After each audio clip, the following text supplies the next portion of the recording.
આજે હું તમારી માટે ફૂલ ટિફિનની તૈયારી હું તમને બતાવીશ કે કઈ રીતે હું તૈયારી કરું છું ટિફિન, કે જેથી કરીને 9 વાગ્યા સુધીમાં મારું ટિફિન તૈયાર થઈ જાય.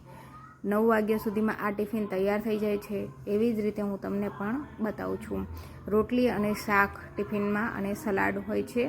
જો વેજીટેબલ કે કોઈ પણ શાક તમે તૈયાર કરો એના હિસાબથી તમારે તૈયાર કરવાનું હોય છે. શાક બને પછી આપણે ટિફિનમાં ભરતા હોઈએ છીએ. તમારે અલગ અલગ ટિફિનોના વિડીયો જોઈતા હોય તો મને લાઇક, શેર અને સબસ્ક્રાઈબ કરો અને મને ફોલો કરતા રહો. તમે એવું કંઈક જોઈશો આજે કે કંઈક નવીન જ હશે.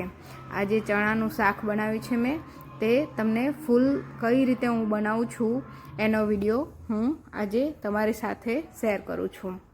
હું ચણાનું શાક બનાવવાનું હોય એને આગલી રાતે હું ચણા પલાળી દઉં છું.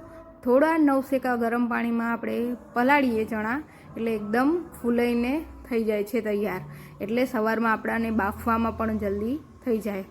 બાફતી વેળાએ થોડુંક અમથું એવું મીઠું એડ કરી દેવાનું કે જેથી કરીને આપણે જલ્દી બફાઈ જાય અને સારા એવા ચણા બફાઈ જાય. જુઓ 4 થી 5 સીટી વગાડશો તમે એટલે ચણા એકદમ બફાઈને થઈ જશે તૈયાર તમારા શાક બનાવવા માટે. સીટી ગાળીને આપણે શાક બનાવવા માટે એક પેન ગરમ કરવા મૂકી દઈશું. એમાં રાઈ જીરું એડ કરી દઈશું. જેવું જ રાઈ જીરું તતડી જાય એટલે તમે આમાં તમારા મનપસંદ એટલે જેમ કે ડુંગળી ટમેટાની ગ્રેવી પણ એડ કરી શકો છો અને એમને એમ લસણ નાખીને ખાલી લસણવાળું પણ તમે બનાવી શકો છો. તમે જોઈ શકો છો મેં ખાલી લસણની ચટણી એટલે કાઠિયાવાડમાં જે લસણની ચટણી બનાવે એવી જ રીતે મેં લસણની ચટણી બનાવી રાખેલી છે. તમે મને કોમેન્ટમાં કહેજો કે તમે કઈ રીતે બનાવો છો અને મારી રેસીપી તમને કેવી લાગી.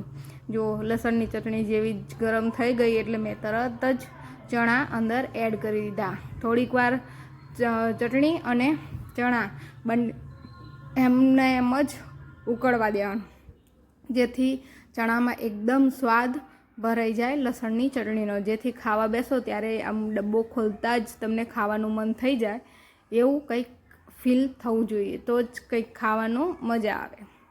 એટલે આપણે લસણને ચટણી અને ચણા ઉકળવા લાગ્યા છે. પછી થોડી વારમાં આપણે મસાલા કરીશું. મસાલા કરવામાં તમારે એક વસ્તુ તમે આમાં એડ કરી શકો છો. ચણાનો લોટ અને થોડોક અડધી ચમચી જેટલો ચણાનો લોટ અને આમાં બધા જ ગરમ મસાલા એડ કરી દેવાના, જેમ કે લાલ મરચું, ધાણા જીરું, પછી હળદર, ગરમ મસાલો વાપરતા હોય તો ગરમ મસાલો, અને પછી મિક્સ કરીને પાણીમાં અને આમાં એડ કરી દેવાનો. એટલે એકદમ ઝટપટ તમારો ચણામાં મસાલો ભરી જશે અને મસાલો જ્યારે ફૂલાઈ જાય તમને એવું લાગે કે આપણે મસાલો ખાલી ખાવા ખાતર જ નાખીએ છીએ, પણ એવું નથી હોતું.